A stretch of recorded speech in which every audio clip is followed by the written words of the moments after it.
A new straight stitch will completely transform how your clothes look on you in less than like 3 minutes. Your clothes have a straight stitch on them already, that's how they came from the store, but it's really ugly. It's like not flattering at all. We gotta change that. I'm SD, and if you're new, I show guys like you how to tailor their own clothes at home. So if that sounds like your jam, be sure to click that subscribe button down below. Your sewing machine has a dial and a knob. Well, it has a few of them, I guess, but you get my point. Turn that knob on the side to the straight stitch setting, which on my machine is number 2. See all those hieroglyphics on there?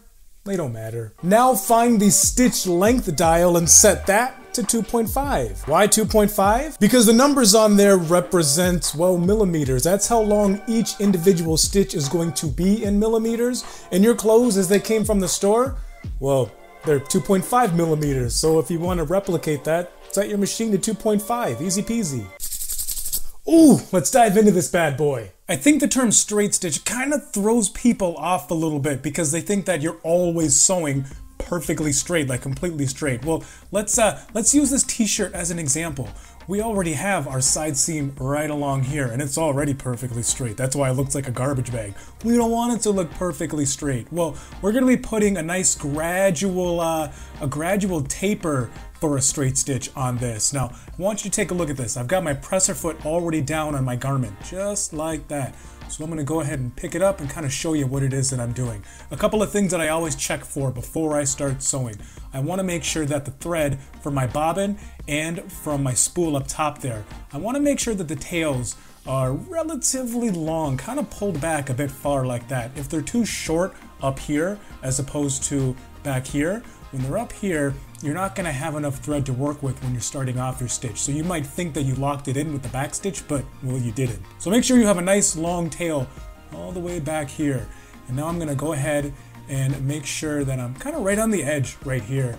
And then I'm gonna put my presser foot down just like that. And I'm gonna start off by going slow, but more on that in a second because you don't wanna go too slow. I'm gonna start off by going slow so I can make it just a nice normal back stitch to make sure everything is locked in.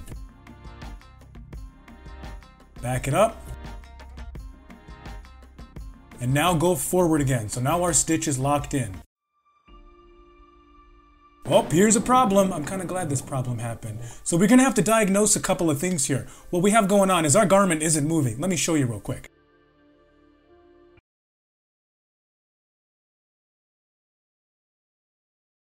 See how nothing's happening? Our needle's going up and down, but our garment isn't moving. What could happen is I'm probably getting a whole bunch of, no pun intended, bunched up thread in my bobbin down there. So I'm gonna go ahead and lift my presser foot up, and my garment's probably stuck in here. Like I could let go, and it's probably all mashed in my feed dogs. That's okay, this happens. So we're gonna go ahead and pull it out there. Yep, that's exactly what's going on. It's kind of hard to tug at it, so we're gonna move our needle down just a hair there to get everything to release. There we go.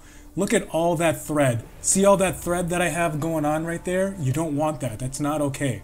So we're gonna go ahead and continue the motion that we just completed there. There we go. Turn our needle, pull all of this back. Perfect, there we go. I don't know if you saw that, but our bobbin just released down there. It was kind of stuck, but I don't know if you saw that bit of thread there that just kind of tugged. Anyway, so I'm gonna go ahead and cut this off quick. I went ahead and I put my t-shirt right back on in here. And what can happen, the reason why that happens in some cases is because I have a ton of fabric right there, right bunched up right in there. So the side seam goes down all the way down to the bottom of my shirt. So imagine like a bunch of layers of fabric all folded up, and really at the end of the day, my machine can handle it, but the needle can't. And it's usually comes down to the weakest link. If your needle can't handle this is just a universal needle, then my machine can't. So I'm gonna go over just a hair because I have about a ½ of an inch of lumped up fabric right over there that I'm gonna try and avoid.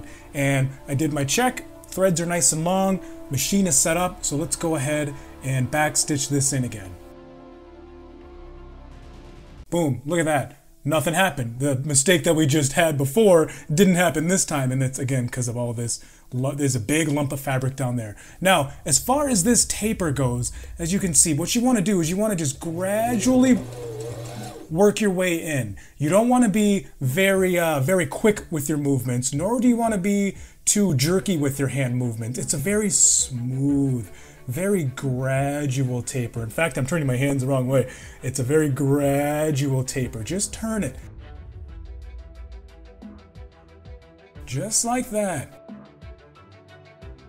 Nothing gradual. You don't want to be super jerky. Just move it in very smooth and methodical. And the reason why I said you want to be a little bit quicker about this and you don't want to take your time is because if you're going too slow, that's when you can run into really big errors. Like you'll have some angles on here that will end up causing a dimple or a divot on the outside of your garment, and you don't want that. So I'm going to go ahead and I'm going to fly through this. I haven't measured anything. I haven't pinned anything.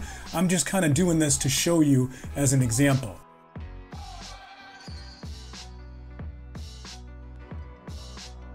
And now I'm about at the middle of my shirt here, so I'm gonna hold that in, make sure everything is nice and lined up here. And then I'm gonna gradually work my way back out. And one thing I have going on up here, which might happen to you, see this big lump of fabric right here? You don't want that because you're gonna end up sewing over it. So let's say I were to continue on the trajectory that I'm on here. So look at this. See that? See how I just kind of folded it up? See how it's folded up just like that? I'm gonna sew right through that. I don't want that.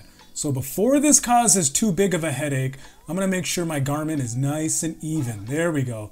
Pull out all the wrinkles, all the lumps, make sure everything is nice and flat. You don't want any lady lumps around here. Hold it down with your fingers if you need to. Make sure everything feels nice and flat while you're doing this. I'm at the armpit seam right here. I'm gonna work my way back out, back stitch it in, and we're good. So this is what we got so far. We have a new, we put a straight stitch all along down right here. We gave it a much more attractive and just flattering looking appearance to it by giving it a nice taper. My line goes just like that, nice and gradual. That's exactly what you want. You want your lines to be gradual, and see how it goes straight and then it kind of juts out a little bit aggressively like that. When it goes like that, you can get a dimple. I didn't, but it's a possibility. So you want to be careful with how well you're playing connect the dots when you're sewing. Two ways we can fix this is one, we can use more pins while we're playing connect the dot to kind of just make that line easier to follow. Or you can use tailor's chalk and just draw a line on your shirt and just follow along that. And in the event that this was too aggressive for me and then I tried it on and I didn't like it, is I just start my stitch right there. I go back, I put my shirt on my machine, I start right there, I go down, and then I'll end up having two lines. I'll have this original one, and then you'll see it kind of just keep going just off to the side, just like that, and then I'll angle it out, and you'd never know in a million years if that's what I did. Because we're cutting all that extra fabric that's beyond that seam that we just made, we're cutting all that off. Let's do something fun. It's getting warm outside. Let's turn a long sleeve button down shirt into a short sleeve one. And when you get over there, if you're wondering how many times I say long sleeve and short sleeve button down in the first like 22 seconds of that video, it's 5. I'll see you over there. SD out. Deuces.